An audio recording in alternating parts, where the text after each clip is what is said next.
los hechos. Muy bien. Bendiciones, amados hermanos. La gracia, la paz y la misericordia de Dios sobreabunde en vuestros corazones. Abran sus Biblias en Hechos de los Apóstoles, capítulo 8. Muy bien.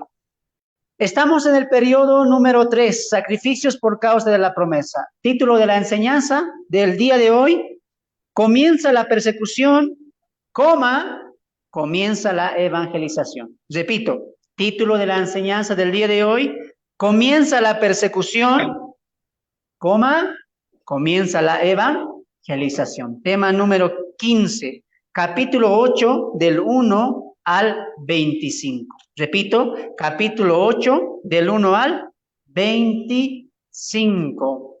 Muy bien. ¿Cómo se titula la enseñanza? Comienza la persecución, comienza la evangelización. Muy bien, leamos todos juntos, pónganse de pie. Hechos capítulo 1 al verso 25, luego vamos a orar para que Dios nos pueda ayudar el día de hoy. Hechos capítulo 8, verso 1, la palabra de Dios inicia de esta manera. Y Saulo consentía en su muerte. En aquel día hubo una gran persecución contra la iglesia que estaba en Jerusalén, y todos fueron esparcidos por las tierras de Judea y de Samaria, salvo los apóstoles. Y hombres piadosos llevaron a enterrar a Esteban e hicieron gran llanto sobre él. Y Saulo asolaba la iglesia y entrando casa por casa arrastraba a hombres y a mujeres y los entregaba en la cárcel.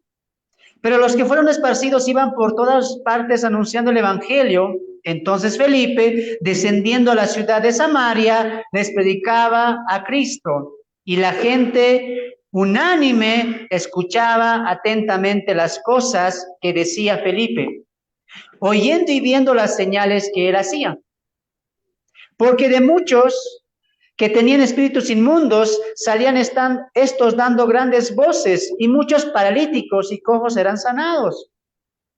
Así que había gran gozo en aquella ciudad.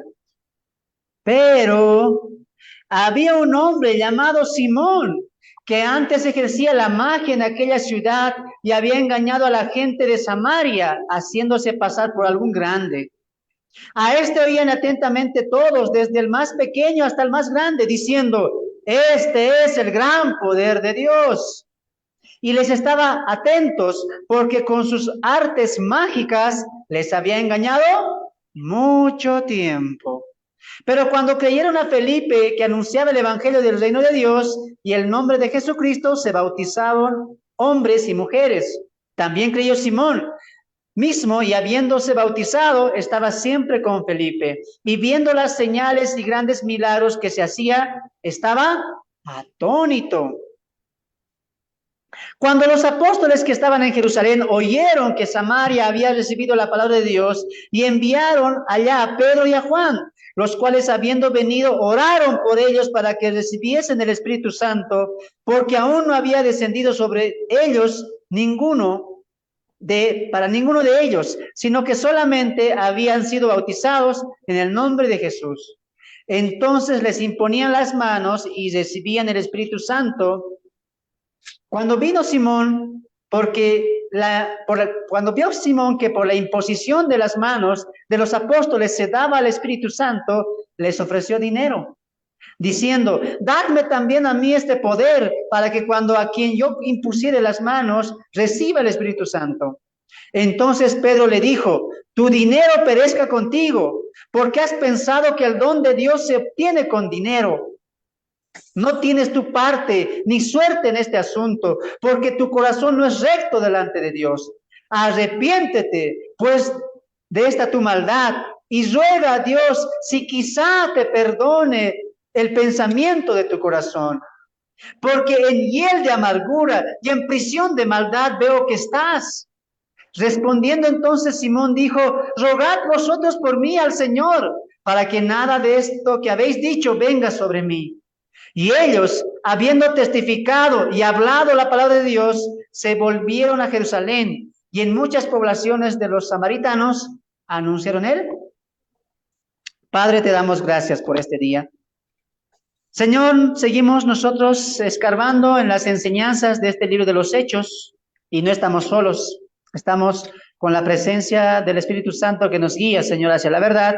Estamos también, Señor, con la persona más importante por la cual nos reunimos, que es Cristo, Señor, y tú estás sobreviendo, Señor, todo lo que se está haciendo acá, en la iglesia local, en la iglesia presencial, como también con mis hermanos en lo virtual. Padre, te doy gracias por lo que hoy vamos a recibir, Señor. Gracias por lo que hoy vamos a meditar y que sea tu Santo Espíritu que guíe al predicador y que guíe a los que van a ser enseñados a través de esta enseñanza. En el nombre de Cristo Jesús, amén.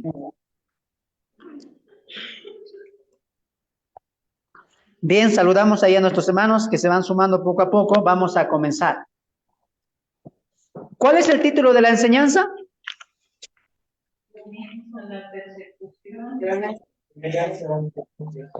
Amén. Bien, habíamos visto nosotros en el capítulo 7 que un hombre importante muere, su nombre es Esteban, ¿no? Predica cosas importantes para la nación de Israel, anuncia el reino, increpa a los sacerdotes y a los líderes religiosos por la hipocresía que ellos habían hecho. Dice el texto que cuando Esteban predicaba, su cara, su rostro era como una luz. Veíamos que Dios estaba con Esteban y vemos que Dios se estaba reflejando a través de Esteban. Y aún así las falsas autoridades, por su dureza de su corazón, crujían los dientes y no querían soportar más. Muchos de ellos se han tapado los oídos y han dicho, cállate, Esteban, no queremos saber más de lo que estás tú hablando, porque mientes, porque engañas, porque no estamos de acuerdo con lo que tú dices. A ese tal Cristo nosotros no recibimos, no creemos, creemos en la ley mosaica, en nuestros padres, y Esteban les va a decir, pero si todo eso apuntaba a Cristo. Ustedes son como vuestros padres, endurecidos, tercos, necios, que no creen la revelación de Dios.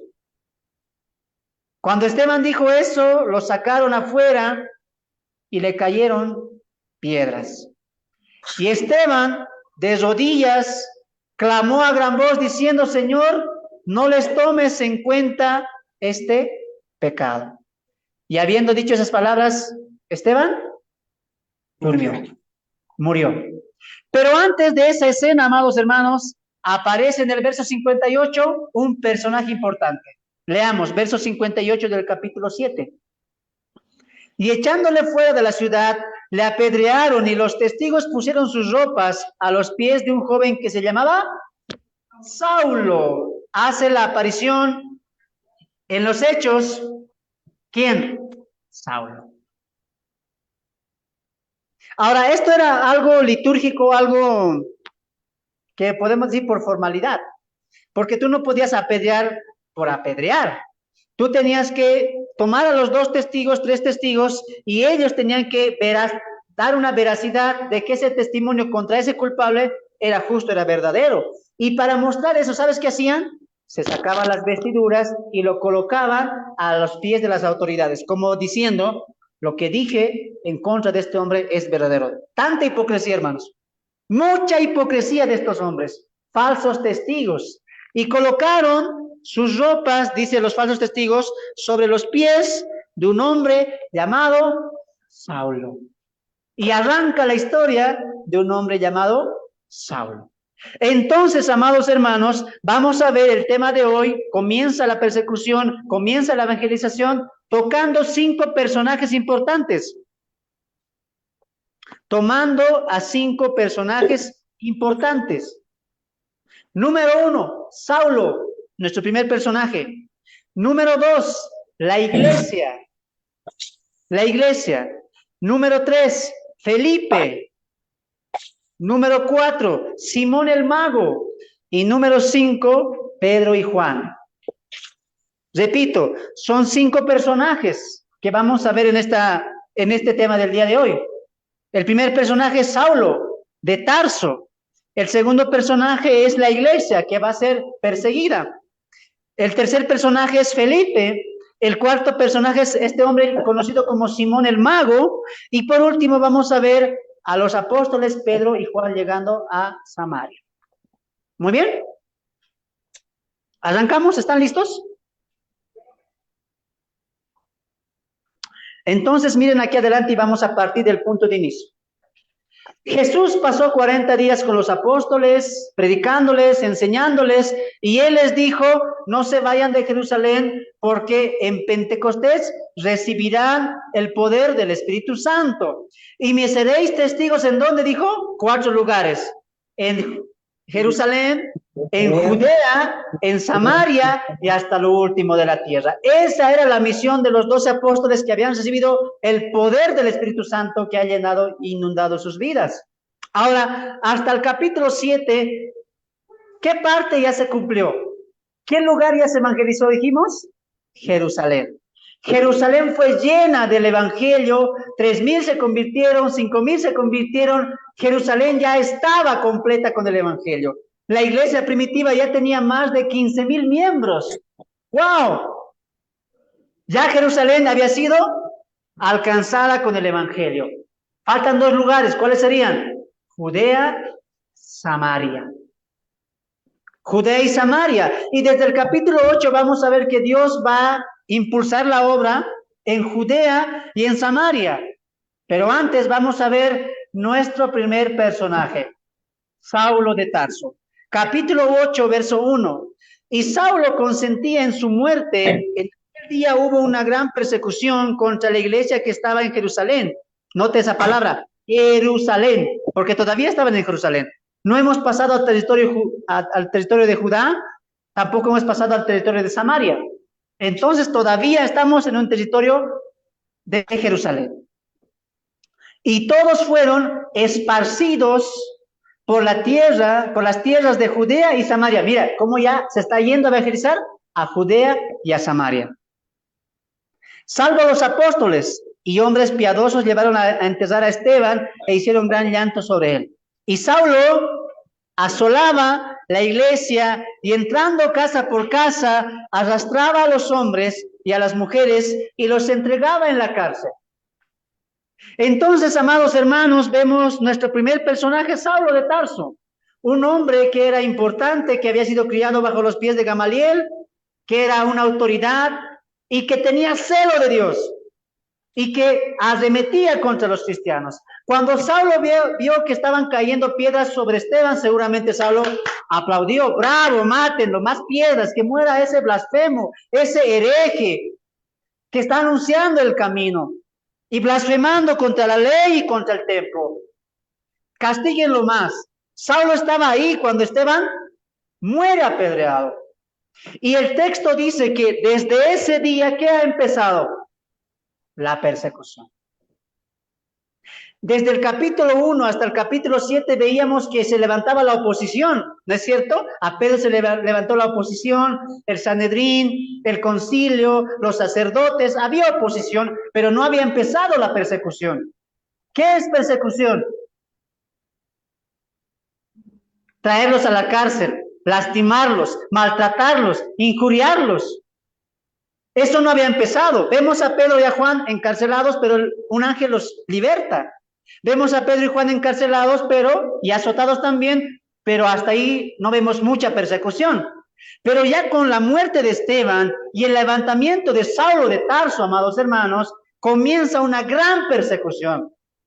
Tanta persecución que dice el texto que todos los cristianos que han hecho se han esparcido, se han dispersado. ¿Quién estaba causando esto? Saulo.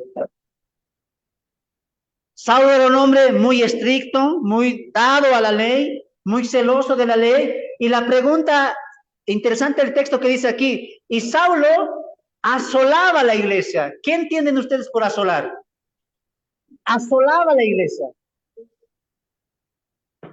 ¿Qué entiendes tú, hermano Nelson? Y Saulo asolaba la iglesia.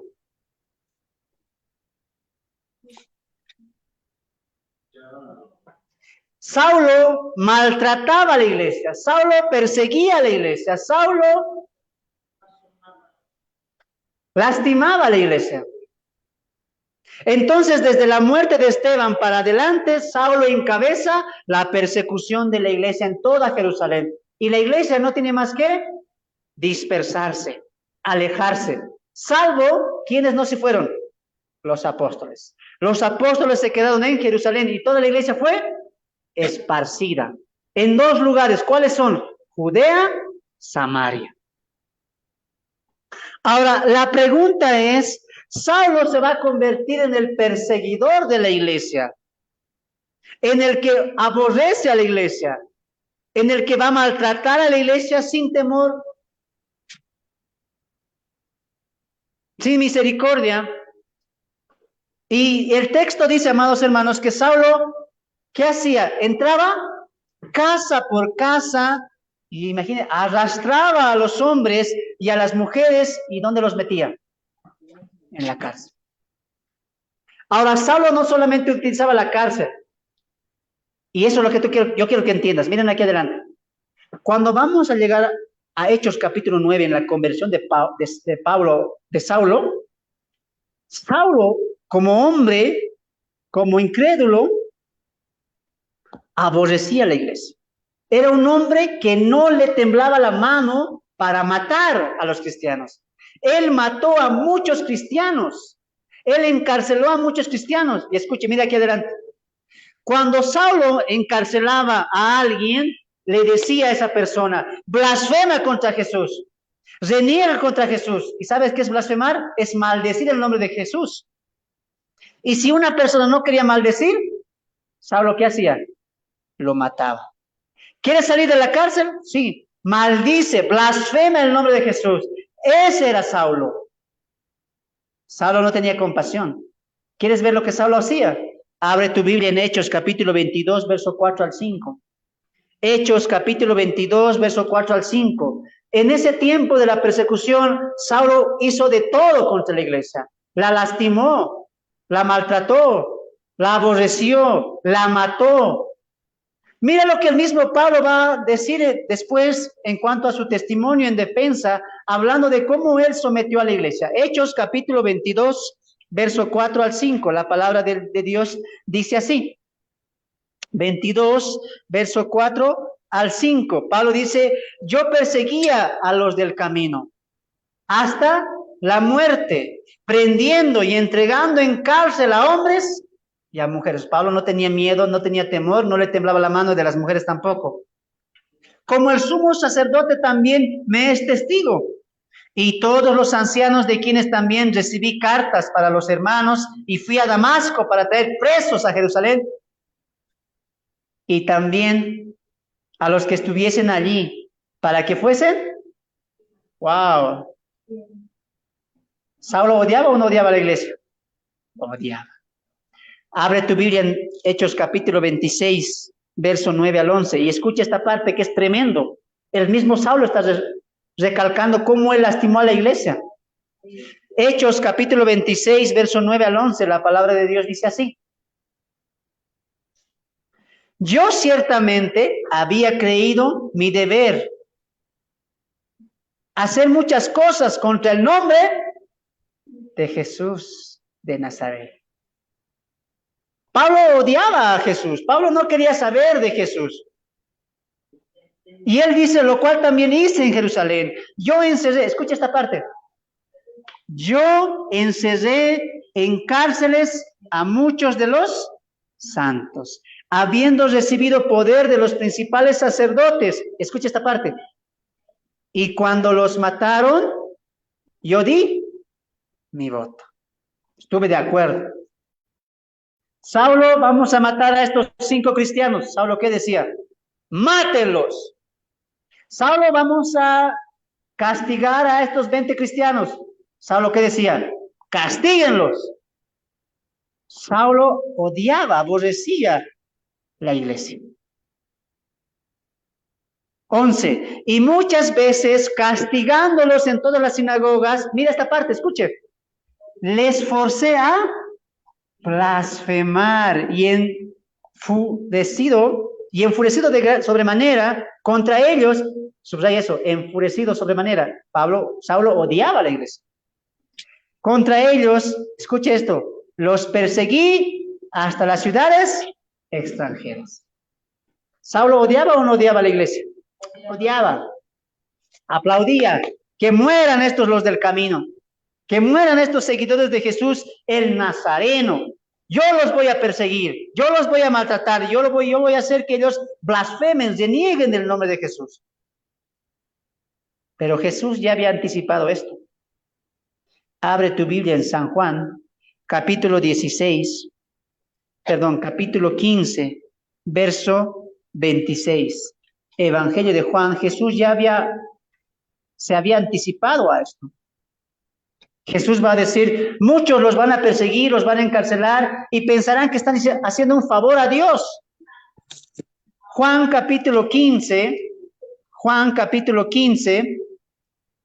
verso 26. Juan capítulo 15, verso 26. Jesús, hablando de la llegada del Espíritu Santo, va a decir lo siguiente: pero cuando venga el Consolador, a quien yo os enviaré del Padre, el Espíritu de verdad, el cual procede del Padre, él dará testimonio acerca de mí. Y vosotros daréis testimonio también, porque habéis estado conmigo desde el principio.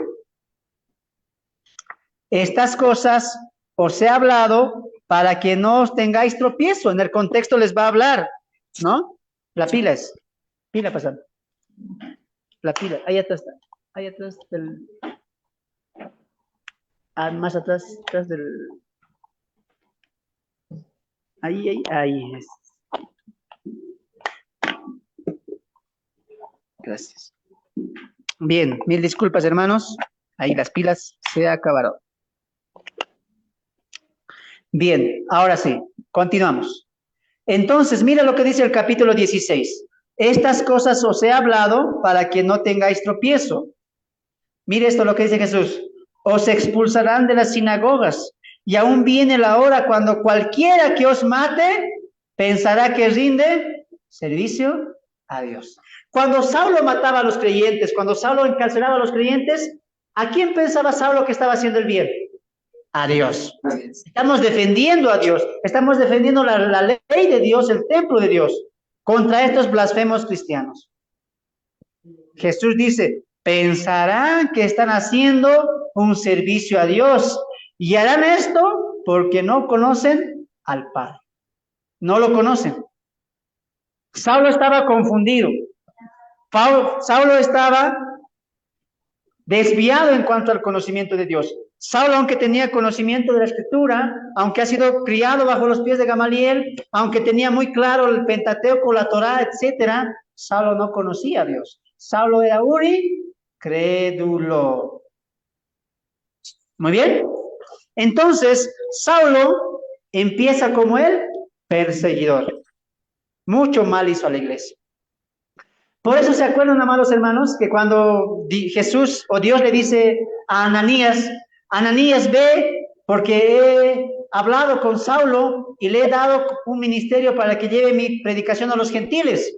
Está cegado por 3 días, tú tócalo y sus ojos se abrirán, dice Dios. ¿Y qué responde Ananías?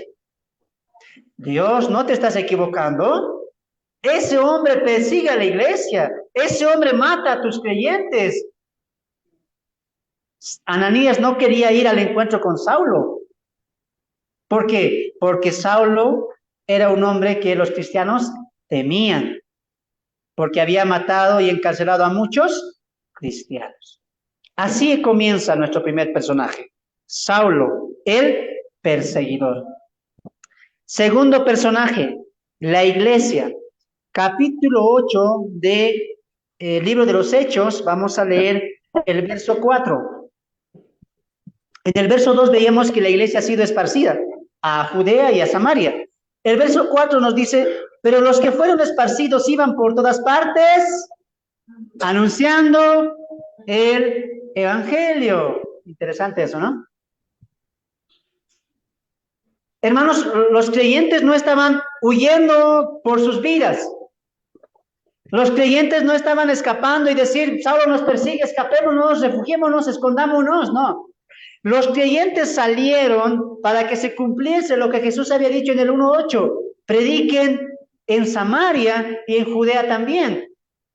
Dios está utilizando a sus creyentes, a sus hijos santos, para que pueda llegar la predicación a Samaria y a Judea. Cuando vemos que ellos han sido esparcidos, no vemos que han sido ocultos, sino que han ido, mientras caminaban, ¿qué hacían? Predicaban el Evangelio. Predicaban el Evangelio. ¿Se acuerdan de la parábola del sembrador? ¿Qué hizo el sembrador? Esparció semilla. Eso es lo que está haciendo Dios.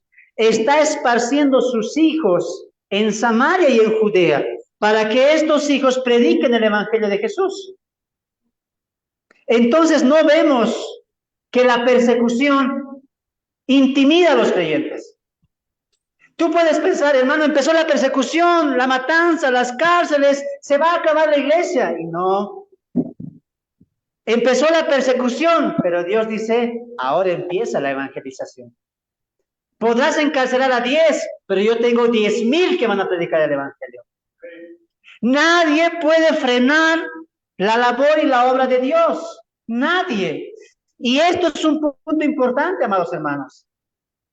Un verdadero creyente no se intimida ante la persecución, no se intimida ante el caos. Un verdadero creyente predica el Evangelio en tiempo y fuera de tiempo, en tiempos malos y en tiempos angustiosos, porque el Evangelio no está preso. La palabra de Dios no está presa, hermanos. La iglesia primitiva estaba en la misma actitud en tiempos buenos y está en la misma actitud en tiempos malos. No había Saulo, no había persecución. ¿Qué hacía la iglesia? Todos los días en el templo, orando, repartiendo el pan, aprendiendo la palabra, gozosos, vendiendo todo y esperando a Cristo que venga. Empieza la persecución, la iglesia no cambió. Estaba en la oración, en la administración de la iglesia y predicando el Evangelio. Hermanos, cuando las situaciones vienen a nuestras vidas, sean de diferente manera, no pueden mermar nuestra fe. Aquí la iglesia no dice, y la iglesia se escondió, se asustó. ¿Qué hizo la iglesia? Mientras iba esparcida a Judea y a Samaria, ¿qué hacían? Tocaban puertas. Hermano judío, traje buenas nuevas. El Evangelio. Cristo. Gracias a estos hombres y mujeres que salieron a Samaria y a Judea, Judea se llenó del Evangelio y Samaria fue transformada para la gloria de Cristo. Entonces, amados hermanos, las situaciones pueden ser distintas, pero Dios nunca cambia y su palabra nunca deja de ser. La iglesia estaba esparcida para sembrar el Evangelio en Judea y en Samaria. Y algo que tenemos que aprender es que la persecución nunca nos va a asustar. Por eso es triste que cristianos manden a los grupos, a Facebook, la pandemia, que la crisis económica. ¿Por qué mandan ese tipo de cosas? Que la persecución, que los raptos, que los maltratos. ¿Por qué te asustas? ¿Por qué no confías en Dios? Cuando tú ves este tipo de cosas, tú tienes que pensar mejor. Es momento de predicar el Evangelio. Es momento de que el Evangelio crezca, porque la noche está avanzada ya. Cuando vemos cosas oscuras en el mundo, el cristiano no tiene miedo. El cristiano dice, hay que predicar más. Hay que hacer crecer el Evangelio más. El cristiano no solamente dice, cuídense, oren, guarden. El cristiano ve la maldad, ve la suciedad, ve la incorrupción, ve la decadencia moral. El cristiano no dice, qué miedo. Él dice, necesita el mundo el Evangelio. Necesita el mundo creer en Cristo. ¿Por qué? Porque Cristo es el único que puede dar vida y vida en abundancia. Entonces un cristiano en las oportunidades buenas como en las oportunidades malas sigue mirando a una sola cosa, que el Evangelio crezca. ¿Qué hubieran hecho ustedes, hermanos? Hermana Marta, ¿qué hubieras hecho? Empieza la persecución, a la cárcel, muertos. ¿Hubieras tomado esta actitud? ¿O te hubieras escondido? Que pase la persecución. Un mes durará. Me ocultaré aquí donde mi tío, donde mi tía. Aquí nadie me ve. No, un cristiano siente gozo en la tribulación. Un cristiano siente gozo en la persecución, porque, como diría Pablo, me gozo en mis tribulaciones, me gozo en las aflicciones, porque si Cristo padeció así, también nosotros padeceremos de igual manera. Lo dijo Jesús, un siervo no es mayor que su amo. Si a mí me aborrecieron, a vosotros también os aborreceréis. El cristiano no tiene miedo si comienza persecución, no tiene miedo.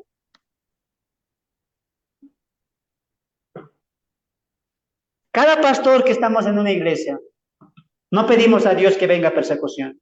No estamos orando, Señor, manda persecución, manda aquí cárceles, no. Pero si viene la persecución, tú tienes que estar preparado para no huir, para afrontar con tu fe, como ellos. Empezó la persecución, escapemos, no. Vamos a Judea, sí, ¿a qué? A predicar el evangelio, a anunciar el evangelio. Eso es lo que la iglesia hizo y lo que nosotros deberíamos hacer. Hermana Marta, nos desanimamos con cosas sencillas. Aquí ellos merecen desanimarse, ¿sí o no?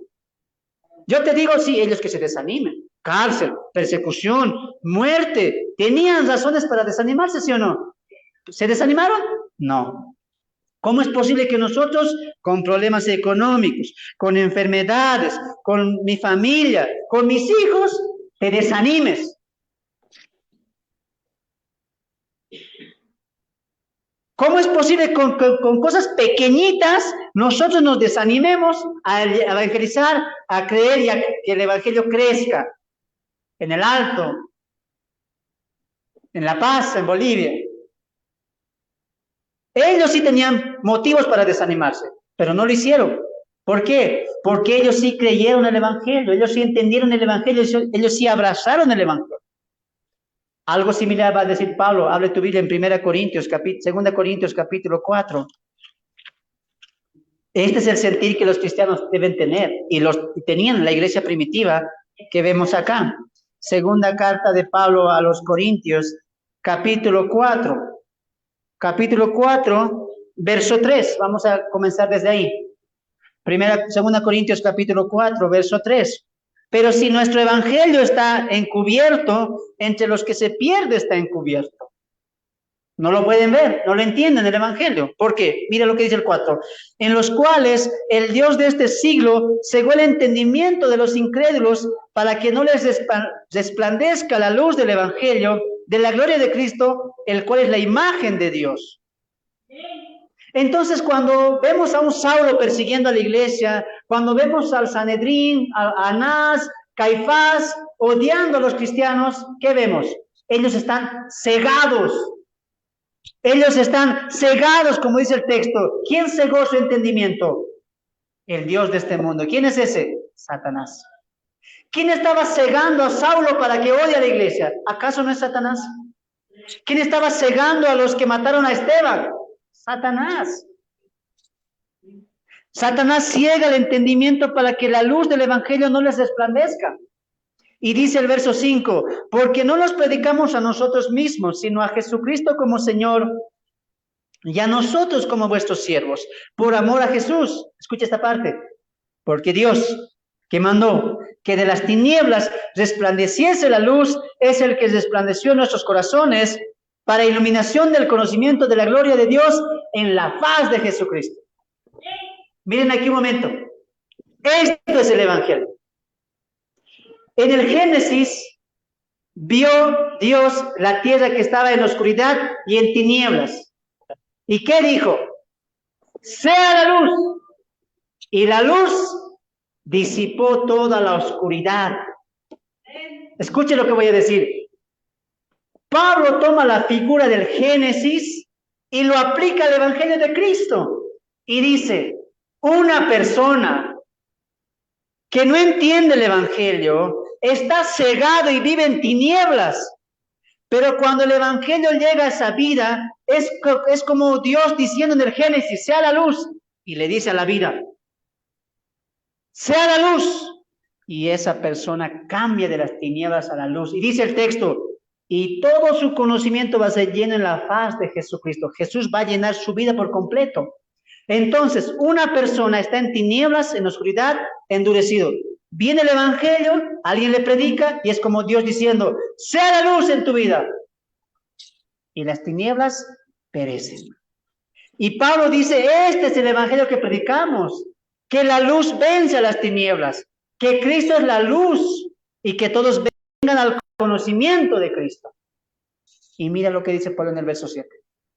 Pero tenemos este tesoro en vasos de barro, para que la excelencia del poder de Dios sea en Dios y no en nosotros. ¿Qué somos nosotros los cristianos? Vasos de barro. Un vaso de barro que por dentro tiene un tesoro. Eso es lo que somos todos nosotros. Vasos de barro. ¿Y el vaso de barro qué es? Frágil. No está hecho de un buen material. Se quebranta. Se raja. Pero Pablo dice, tenemos un tesoro en nosotros. El Evangelio de Jesucristo.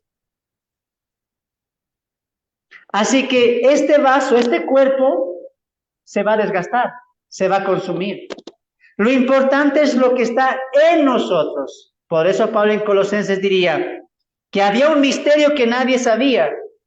Y el misterio es que es Cristo en nosotros, la esperanza de gloria. Aunque Cristo murió y ascendió a los cielos, Cristo sigue evangelizando a través de la iglesia.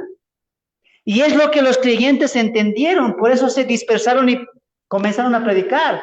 Y Pablo, mira lo que dice en el verso 8, que estamos atribulados en todo, mas no angustiados, en apuros, mas no desesperados, perseguidos, mas no, y derribados, mas no. Los cristianos estaban siendo perseguidos, pero estaban acabados, estaban con miedo. Perseguidos, sí, pero jamás desamparados. Atribulados, claro, pero jamás angustiados. Hermana María, ¿qué entiendes por angustia? Pena, tristeza, temor también.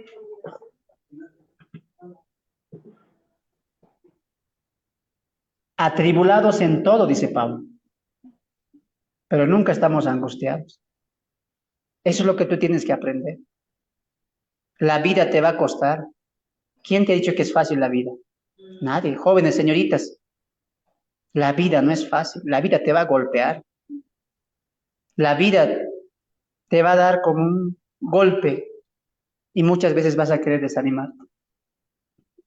El caminar cristiano también es así. No esperes cosas buenas siempre. Tampoco esperes que una persona va a estar contigo para siempre. Nunca coloques tu confianza en una persona o en algo. Siempre colócalo en Cristo. El texto, ¿qué dice? Seremos atribulados en todo. ¿Y sabes qué es atribulado? Es como el tríbulo. Nos van a lastimar. Nuestras vidas van a ser trituradas muchas veces.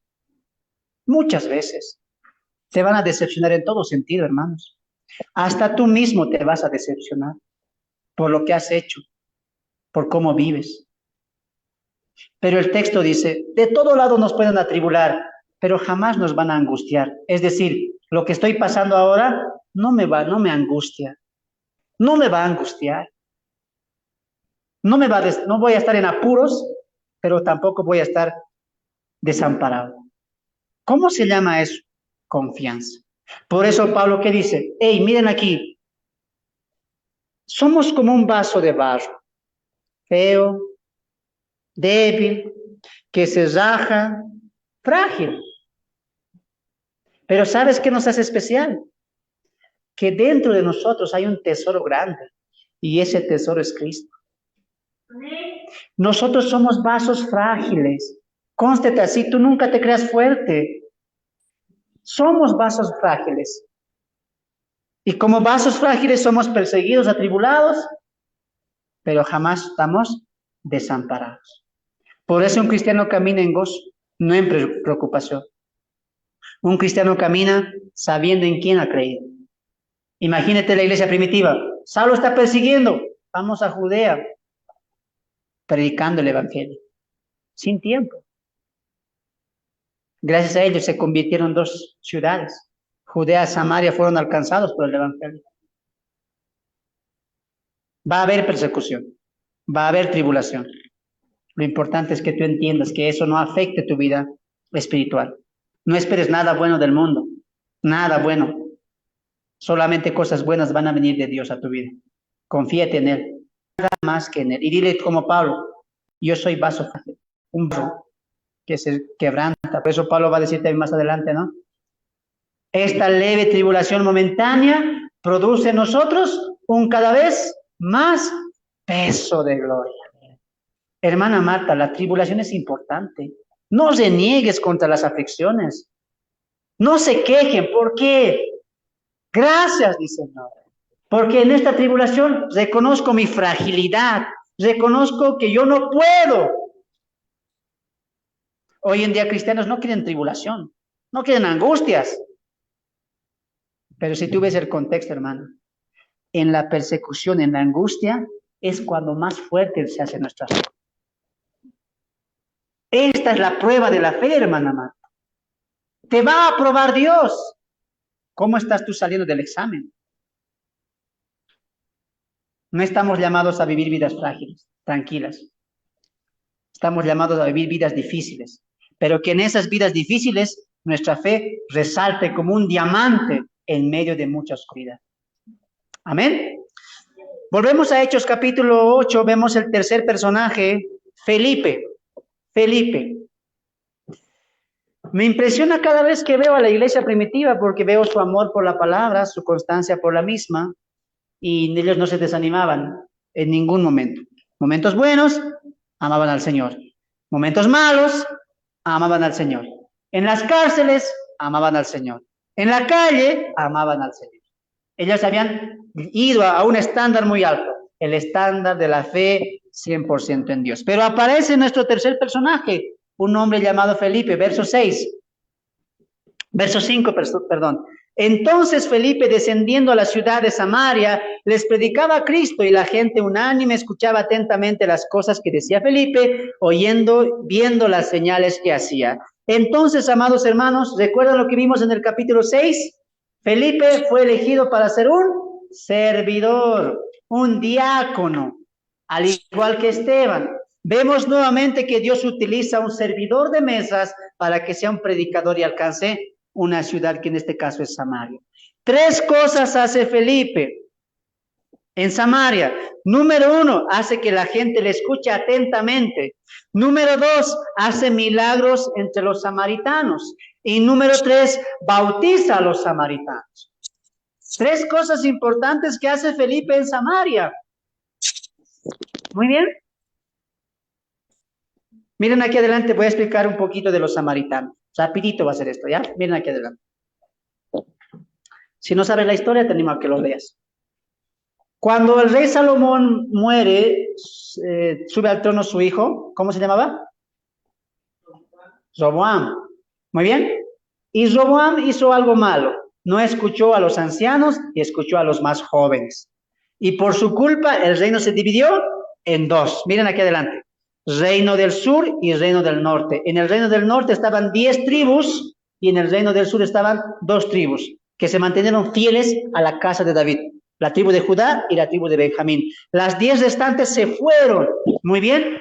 Y la tribu la nación o la tribu del sur y se quedaron en Jerusalén y se quedaron en Israel y su capital fue Jerusalén.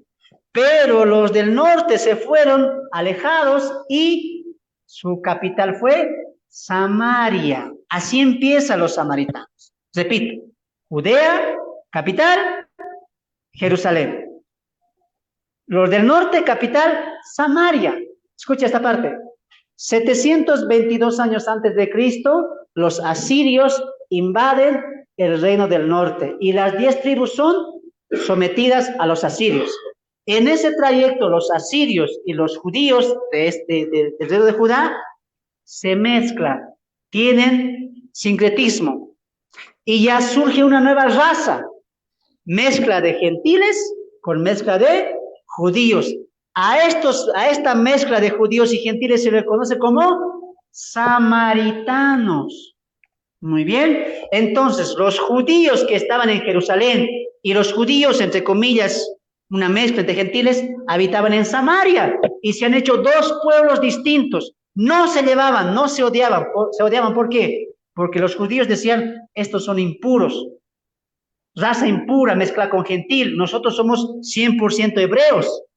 Por eso, hermanos, un judío no pasaba por Samaria, tenía que dar una vuelta. No quería ni pisar tierras de los samaritanos. Los aborrecían mucho. Muy bien. Entonces, como los samaritanos tenían una mezcla de judío y tenían también a su padre Abraham, que obviamente es su padre también, los judíos tenían su templo en el monte de Israel, en Jerusalén, monte de los olivos. Y los samaritanos también hicieron su propio templo en el monte Gerizim. ¿Te acuerdas la historia de la mujer samaritana? Y le dice a Jesús, ustedes adoran en Jerusalén, nosotros adoramos en el monte Gerizim. Por fin, ¿en cuál de los dos es? Porque los samaritanos y los judíos se habían dividido, odio había entre los dos. ¿Me dejó entender? Entonces, Jesús aplica a los samaritanos porque, quiera como quiera, son descendientes de Abraham. Continuamos. Felipe llega a Samaria. Llega a Samaria y hace tres cosas. Uno, que la gente esté atenta a lo que está diciendo Felipe. Y lo segundo que hace, milagros y señales. Y la gente creía a Felipe. Y lo tercero, Felipe va a bautizar a los samaritanos. Ahora pongámonos a pensar un poquito, a ver si se dan de cuenta ustedes. ¿No les parece que es muy fácil la conversión de los samaritanos? Felipe era judío y ellos no aceptaban a predicadores judíos. Había un celo entre los dos pueblos. ¿Por qué Felipe llega y tan rápidamente evangeliza Samaria? ¿Por qué creen ustedes?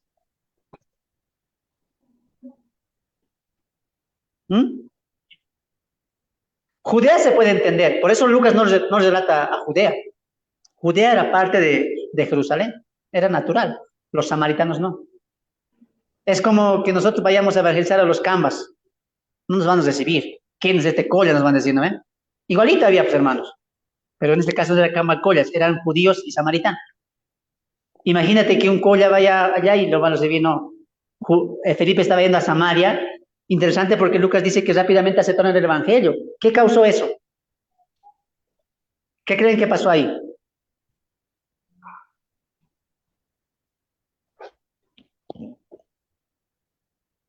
Felipe solamente está yendo a cosechar lo que ya estaba sembrado.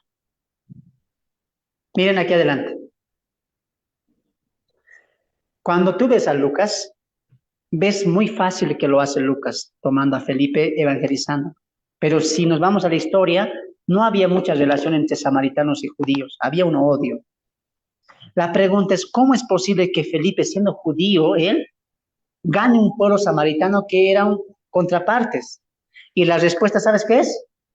Felipe solamente está yendo a cosechar lo que alguien ya había sembrado tiempo atrás. ¿Quién creen que sembró en Samaria? No, Jesús ya había sembrado el evangelio. Vamos a Juan capítulo 4. Juan capítulo 4. Jesús va a tener un trayecto por Samaria y se va a encontrar con una mujer samaritana en un pozo de agua. ¿Se acuerdan la escena? ¿No es cierto? Jesús le dice, dame agua. Ella dice, no, sácate tú con tu propio balde. Jesús le dice, si supieras quién te pide agua, tú le darías en manos llenas, ¿no? Y le dice, ve y llama a tu marido. ¿Y ella qué dice? No tengo marido. Bien has dicho. ¿Cuántos maridos había tenido esa mujer? Bien has dicho. Porque no tienes marido. El que está contigo ni siquiera es tu marido. Y la mujer dice, wow, has dicho una verdad. ¿Y qué hace la mujer? corre ante sus hermanos samaritanos y dice, creo que ha venido el Cristo, el profeta que han prometido nuestros padres que nos diría la verdad. Aquí está, me dijo todo como un profeta. Y mira lo que pasa en el verso 28 del capítulo 4. Entonces la mujer dejó su cántaro y fue a la ciudad y dijo a los hombres, venid, ved a un hombre que me ha dicho todo cuanto he hecho. ¿No será este el Cristo? Entonces salieron de la ciudad y vinieron a él. Entre tanto los discípulos les rogaban diciendo, Rabí, come. Él dijo, yo tengo una comida que mi mejor comida es hacer la voluntad de mi Padre. Diría, ¿no? En el 34, la comida y mi bebida es hacer la voluntad de mi Padre y que acabe su obra. Pero mira, vamos al 37. Porque en esto es verdadero el dicho, que uno es el que siembra y otro es el que ciega. Ahí está Jesús está hablando. Ustedes van a cegar lo que alguien va a sembrar. 38. Yo os he enviado a cegar lo que vosotros no labrasteis, lo que no han trabajado. Otros labraron y vosotros habéis entrado en sus labores. Es decir, ustedes van a cosechar lo que alguien va a sembrar. Ustedes van a cosechar lo que ustedes no trabajaron. ¿Quién está trabajando en el corazón de los samaritanos? Es Cristo. Miren lo que pasa a continuación. 39. Y muchos de los samaritanos de aquella ciudad creyeron en él por la palabra de la mujer que daba testimonio diciendo, me dijo todo lo que he hecho. Entonces vinieron los samaritanos a él y les rogaron que se quedase con ellos. Y se quedó allí, ¿cuántos días? Jesús se queda 2 días, sembrando en corazones de los samaritanos. Y mira el verso 41, perdón. Y creyeron mucho más por la palabra. Miren aquí adelante. La mujer samaritana corre y dice, hermanos, me dijo todo lo que hice. ¿No será este el Cristo? Y los hombres, ¿quién es este? Quédate con nosotros 2 días. Y en esos 2 días Jesús les ha predicado. Y dice el texto, los samaritanos han creído mucho más por la predicación que por el testimonio de la samaritana. Y mira lo que pasa. 42. Y decían a la mujer, ya no creemos solamente por tu dicho, porque nosotros mismos hemos oído y sabemos que verdaderamente este es el Salvador del mundo. Él, hermano Nelson, ¿ya había predicación en Samaria? Ahora entiendes por qué es fácil para llegar a Felipe ahí. Y Jesús lo dice en el contexto. Ustedes van a cosechar lo que alguien va a sembrar. ¿Quién estaba sembrando ahí? Cristo. Wow. Volvemos a capítulo 8 de Samaria. Felipe escucha, porque ya habían escuchado esto de los samaritanos, de Cristo, hace milagros y bautiza a los samaritanos. Muy bien. Ahora, los milagros que hace Jesús es para endosar el ministerio de sus siervos. Abre tu Biblia en Hebreos capítulo 2, ¿ya? Y quiero que entiendas que en el libro de los Hechos hay mucho milagro, mucha sanidad, mucho acto sobrenatural. Pero no es lo importante es la predicación. Y si tú ves en Hechos muchos milagros, muchas sanidades, porque Dios está usando eso para endosar y avalar el ministerio de sus siervos. En este caso de Felipe. Abre tu Biblia en Hebreos capítulo 2. Hebreos capítulo 2. Hebreos capítulo 2.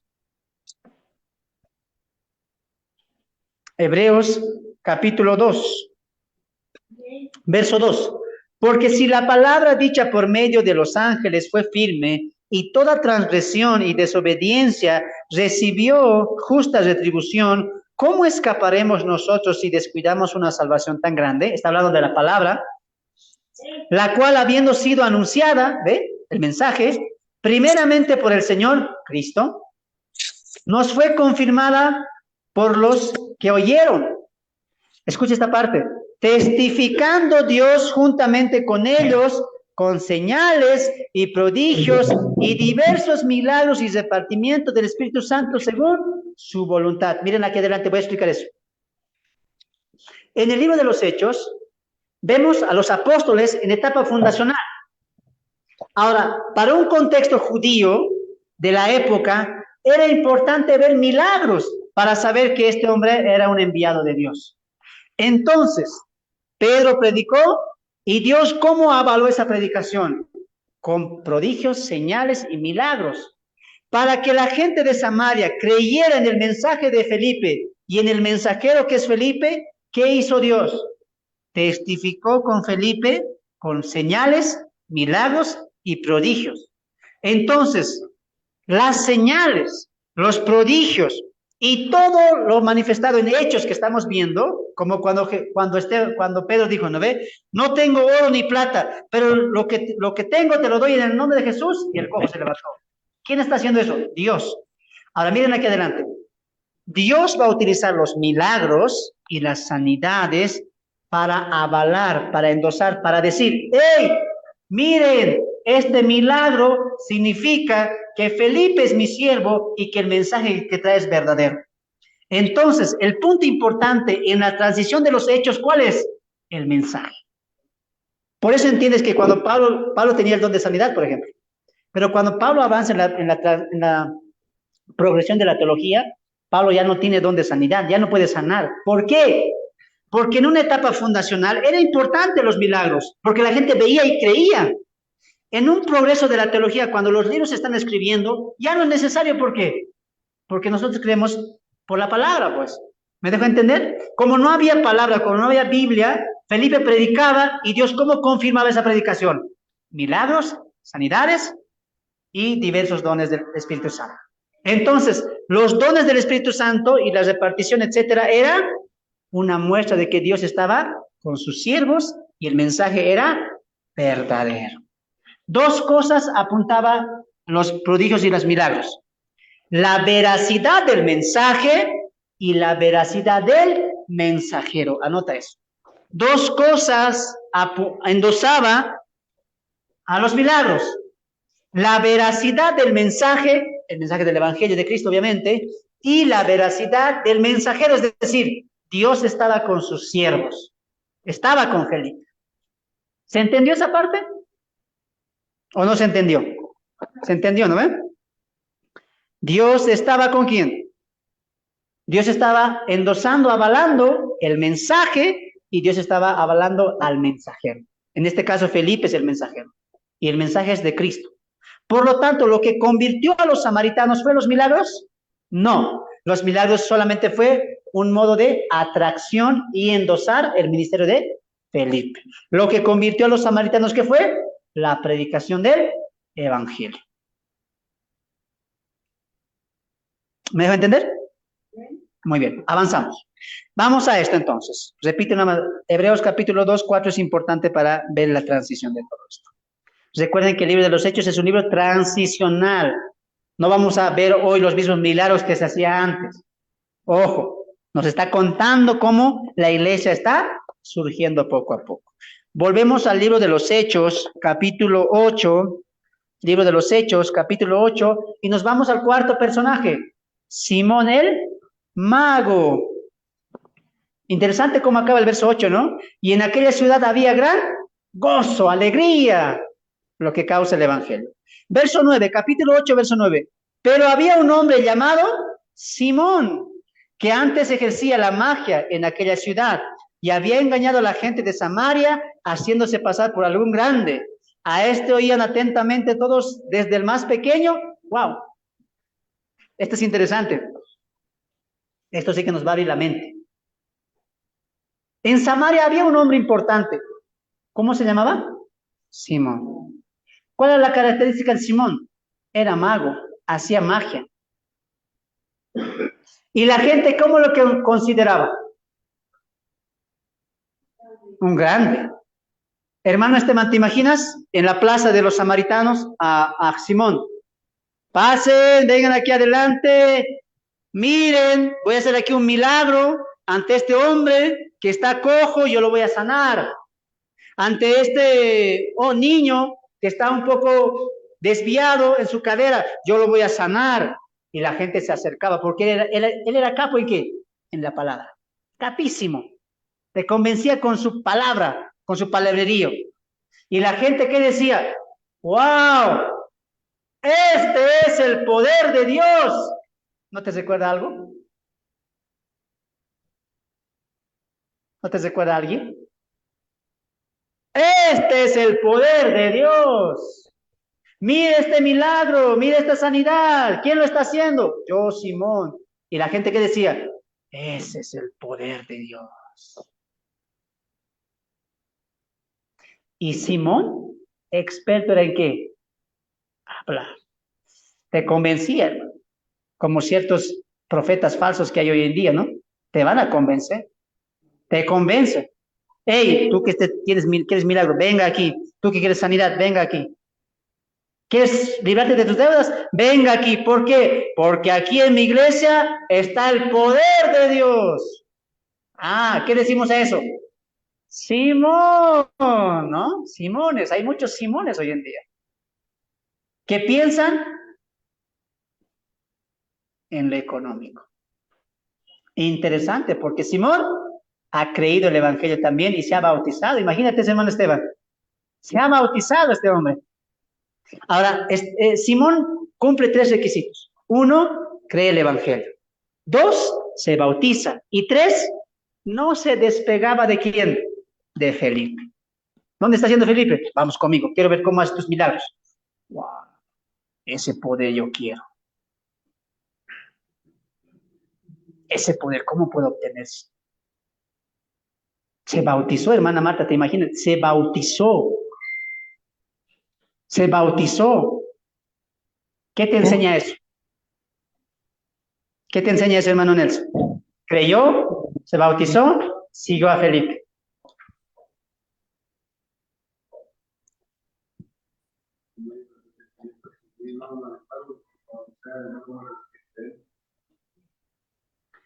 Simón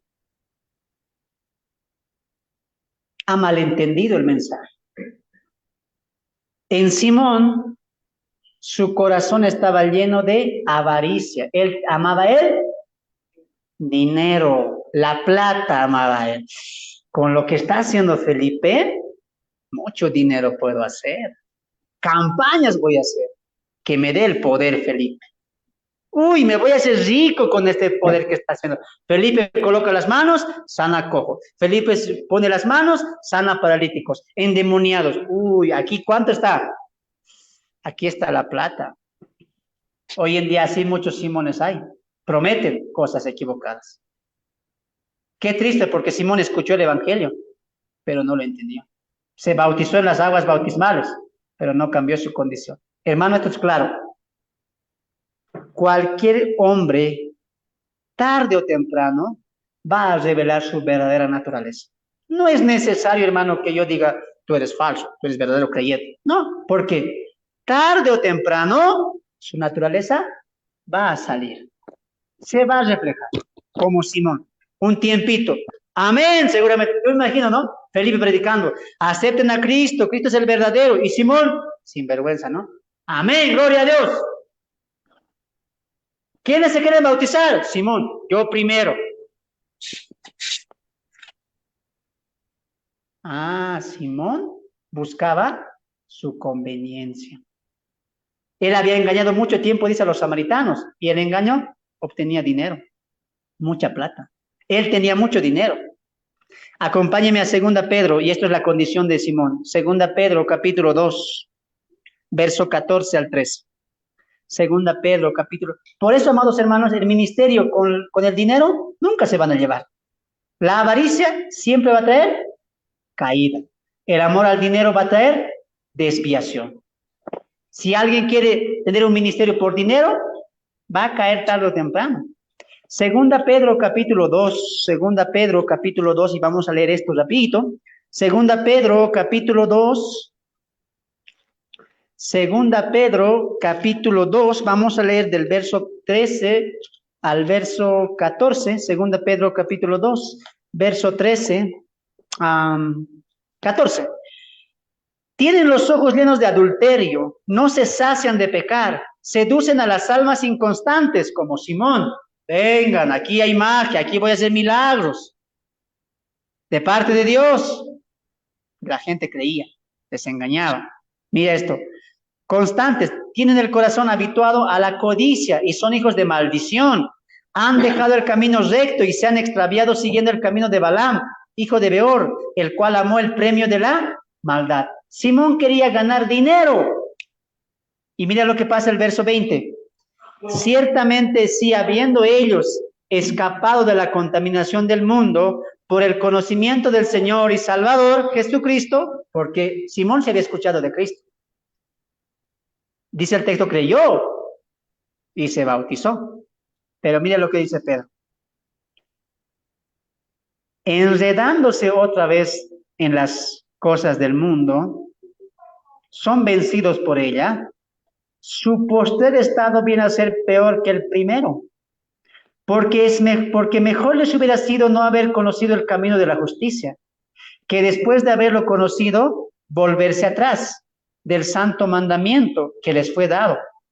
Pero les ha acontecido lo del verdadero proverbio: el perro vuelve a su vómito y la puerca lavada a revolcarse.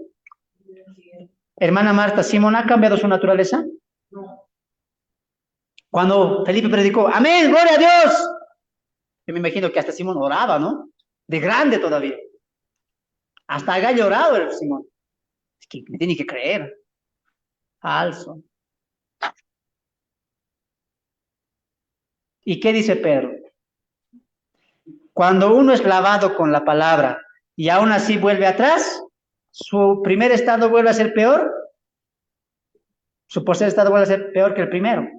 Y les ha acontecido los del mismo proverbio: el perro vuelve al vómito y la puerca al cieno, porque son sus naturalezas, no han cambiado. Por eso más adelante, miren aquí, Pedro y Juan llegan, ¿no? Bravo, Felipe. Bien, predicaste el evangelio, ahora vamos a bautizarlos. Pedro coloca las manos y el Espíritu Santo desciende en la persona. ¿Y quién estaba ahí mirando todo eso? Simón. Yo quiero ese poder. Pedro, ¿cuántito sería? ¿Cuántito? A ver, y charlaremos, Pedro. ¿Y Pedro qué les responde? ¿Qué responde Pedro? Tu dinero perezca contigo, porque has pensado que se puede comprar el don de Dios. Arrepiéntete, porque veo que estás en hiel de oscuridad y en prisión de tinieblas estás. ¡Wow! ¿Dónde estaba Simón? Oscuridad completa, perdición completa. No se pierda la serie Falsos Profetas, Falsos Maestros. Vamos.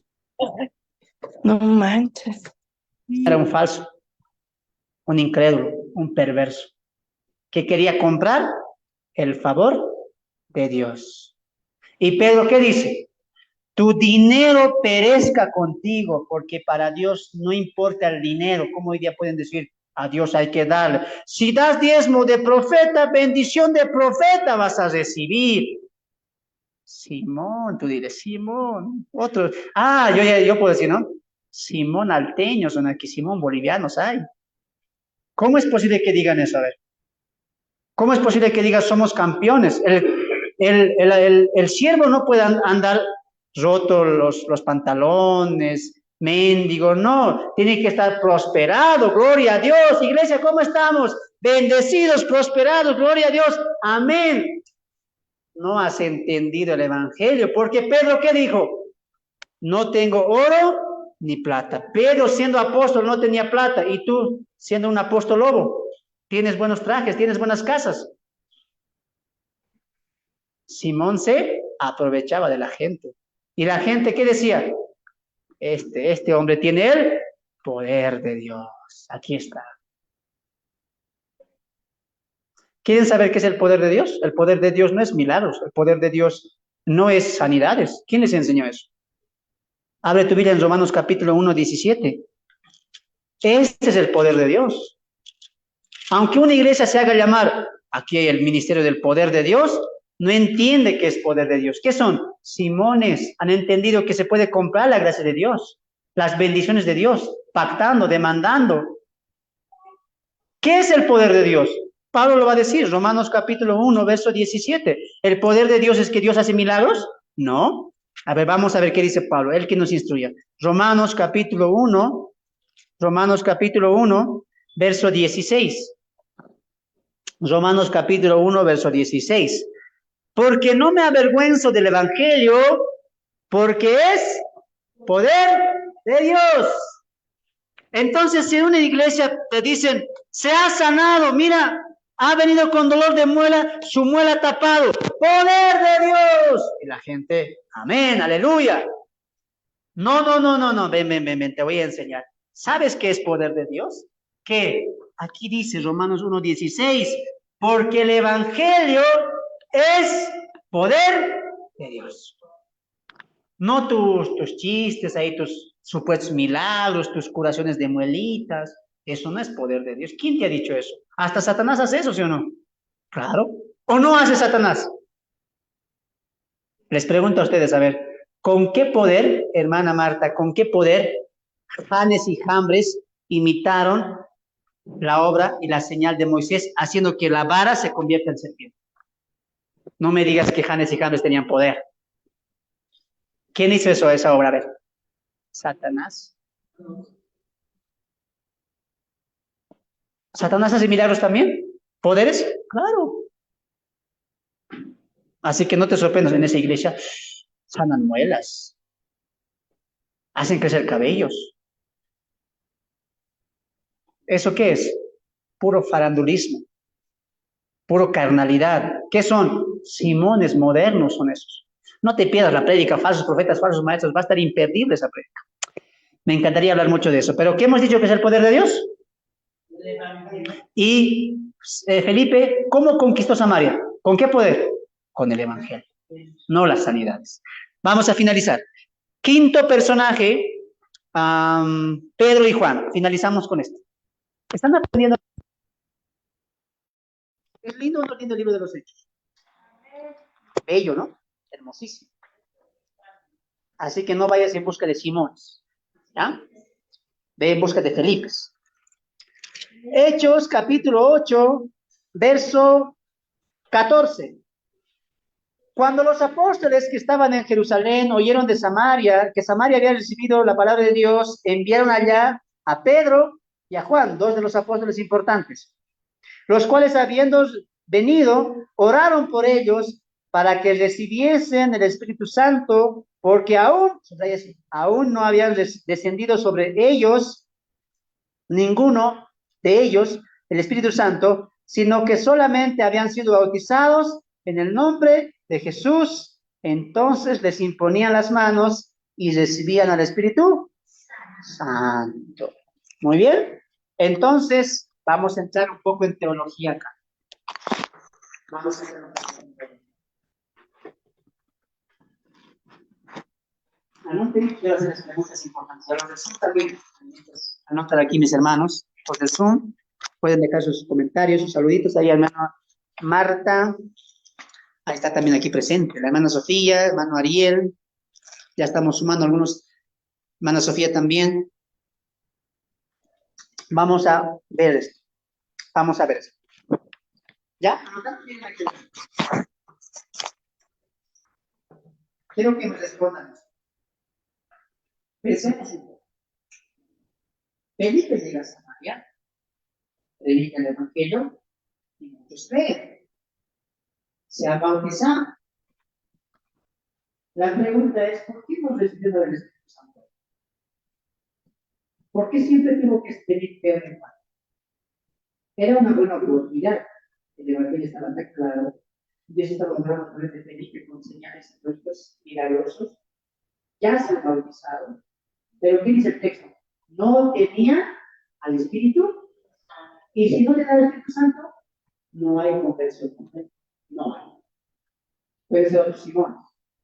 Pero, dice, cuando oyeron los apóstoles, enviaron a Pedro y a Juan, y cuando ellos oraron, decían el Espíritu Santo. ¿Por qué creen que pasó eso? ¿Por qué no se quedó el Espíritu Santo?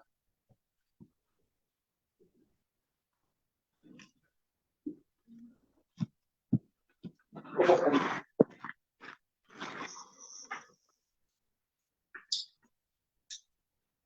Ya vimos este de Hechos capítulo 1. Recuerden el ministerio de los apóstoles. ¿Por qué hemos recibido el Espíritu Santo con Felipe? Tenían que haberlo recibido ya, porque Felipe lo ciego del Señor. ¿Por qué crees que, hermano, que no hemos recibido el Espíritu Santo? Hermana María, hermana Marta, ¿qué opinas? Hermano Israel, ¿por qué crees que no recibido el Espíritu Santo? No es que pecador, ya. O Felipe no lo podía hacer. ¿Qué pasó ahí?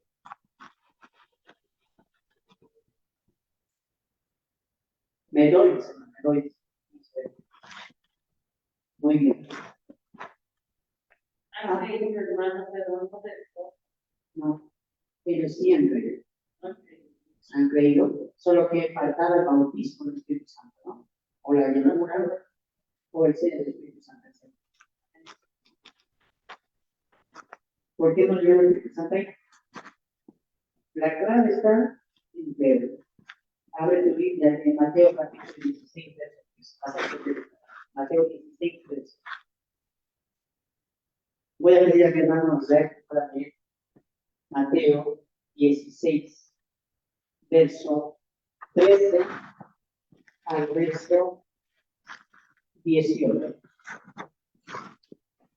Mateo capítulo 16, verso 13 al verso 18. Ahora tú vas a entender la importancia de los apóstoles. Mateo capítulo 16, verso 13 al 18. Adelante.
Amén. Vamos a aprender esta parte. Nunca se olviden. ¿Qué texto has conocido? Y yo te digo que tú eres Pedro, y sobre esta roca edificaré mi iglesia, y las puertas del Hades no durarán contra ella.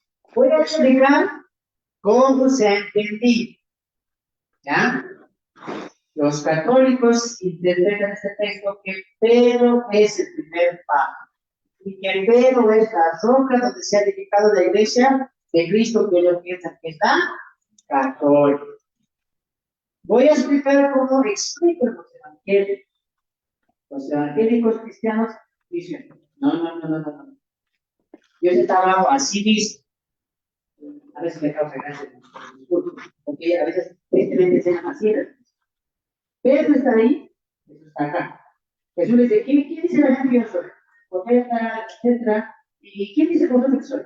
Tú eres el Cristo de Dios mío. Y ellos dicen, cuando Jesús dijo, tú eres Pedro, y sobre esta roca, dice, Jesús dice, tú eres Pedro, y sobre estas rocas está hablando a él. Pedro es una piedra chiquitita, Cristo es una roca grande. Entonces, sobre esta roca no es Pedro, sobre esta roca es Cristo. Así interpretan los evangelios. Tristemente, las cosas siguen diciendo eso. No, cuando Jesús dice, tú eres Pedro, y sobre esta roca, ¿a quién está hablando? A Pedro. Antes, hermano, Pedro es el fundamento. No han entendido bien. Miren aquí delante, ¿cómo se hace? Cuando Jesús le dice a Pedro, Pedro responde, tú eres el Cristo, el Hijo del Dios viviente. Eso es lo que Jesús toma. Tú eres Pedro, y sobre esta roca, no era Pedro, sino a la declaración de Pedro. ¿Pedro qué dijo? Tú eres el Cristo. el Hijo de Dios. Sobre esa declaración que tú hiciste, sobre esa declaración, edificaré mi iglesia. Sí le está hablando a Pedro, sí, no es que Pedro lo quita y que es un robot, no. Pedro le dice a él, tú eres Pedro, y sobre esta roca, sobre la declaración de Pedro, edificaré mi iglesia. Muy bien. Entonces, ¿quién es la roca? Cristo. La verdad de Cristo. El Hijo de Dios, el Cristo, el ungido del Padre. Eso es lo que Jesús le dice. Ahora lo vamos a complicar más. Leemos el verso 19. Aquí nos complicaremos, ¿ya? Y al fin te daré las llaves del reino de los cielos, y todo lo que atares en la tierra será atado en los cielos, y todo lo que desatares en la tierra será desatado en los cielos. Ahí está. Hay que conocer a los padres. ¿A quién le está hablando? Le está hablando a él. ¿Qué significa esto? Sencillo, el reino es aquello que se va a abrir con la predicación de Pedro. Pedro no es que tiene las llaves del cielo, no. Él va a abrir la predicación al reino de Cristo. Mira que es lo que Pedro va a ser el encargado de abrir el reino, es decir, la predicación del evangelio como las llaves. No que Pedro es la llave. Pedro va a abrir la predicación para que mucha gente entre al reino. A ver, ¿quieres por qué? ¿Quién predica en Jerusalén? ¿Quién va a predicar después con los gentiles a Cornelio? Pedro. ¿Quién va a predicar y va a dar el bautismo del Espíritu Santo en Samaria? Pedro es quien abre la predicación en Jerusalén y Judea, y abre el bautismo del Espíritu Santo en Samaria, y abre la predicación a los gentiles con Cornelio y de Hechos 10. Eso es la predicación de Pedro, las llaves. Significa que Pedro va a abrir la predicación a los reyes. ¿Han entendido? Ahora es clarito. ¿Por qué Felipe no bautizó con el Espíritu Santo? ¿Por qué? Porque Dios está manteniendo el orden. ¿Cuál es el orden? Que todas las iglesias, hasta el día de hoy, estamos fundamentados en los apóstoles. Escúchame. Si con Felipe hubiera el Espíritu Santo, se hubieran formado dos iglesias. La iglesia de Felipe en Samaria y la iglesia de los apóstoles en Jerusalén. Ahora entiendes por qué Pablo no abre la predicación de los gentiles. Lo abre Pedro. Porque se hubieran formado dos iglesias. La iglesia de los gentiles con Pablo y la iglesia de los judíos con Pedro. Pero Dios nunca quiso eso. Dios quiso una sola iglesia fundamentada en quién? En el ministerio de los apóstoles. ¿Encabezados por quién? Pedro. Simple, sencillo. Ahora entiendes por qué no viene el Espíritu Santo en Samaria. Porque ¿quién tenía que hacer eso? Estaba bajo su cargo. Y como los samaritanos se convirtieron a Cristo y recibieron el bautismo del Espíritu Santo con Pedro, la iglesia de Samaria, la iglesia de Judea, la iglesia de Jerusalén, es una sola unidad de Dios en la iglesia. ¿Se entendió? Para finalizar, Gálatas capítulo 2:6. Gálatas capítulo 2:6. Vas a ver la importancia de Pedro, ¿ya? De nuestro apóstol Pedro. Obviamente de tu apóstol también. Gálatas capítulo 2. Gálatas capítulo 2. Hermano, yo pensé que Pedro estaba cuidando ahí el cielo, y él los recibía como el portero, nada que ver eso. Está hablando de una gente hermosa. Gálatas capítulo 2, verso 6. Gálatas capítulo 2, verso 6. Pero de los que tenían reputación de ser algo, es decir, los 12 apóstoles, los que hayan sido en otro tiempo, nada me importa, está Pablo hablando aquí.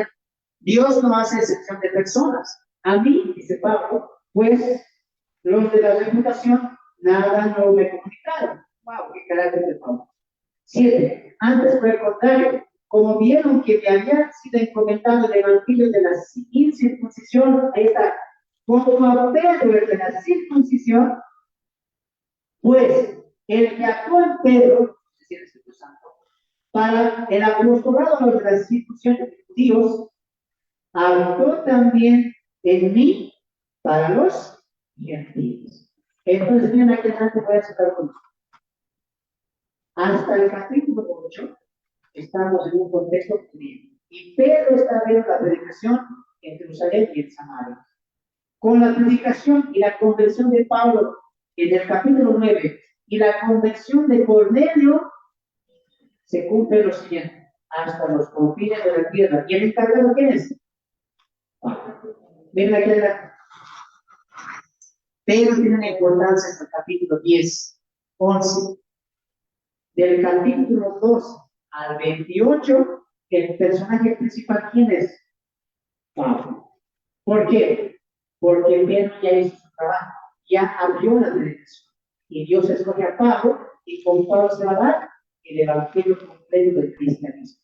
Por eso, Pablo es importante entender las epístolas doctrinales de transición. Dios empezó con judíos, pero en transición a una iglesia gentil, Pablo se levanta como el apóstol de los gentiles. No es el apóstol de los gentiles. Pablo es un apóstol apartado para los gentiles. Pónganse bien, vamos a orar. Pero que se haya usado mucho, se haya llegado. Comienza la persecución, comienza la evangelización. Y acá, la vida no va con el evangelismo hasta los confines de la tierra.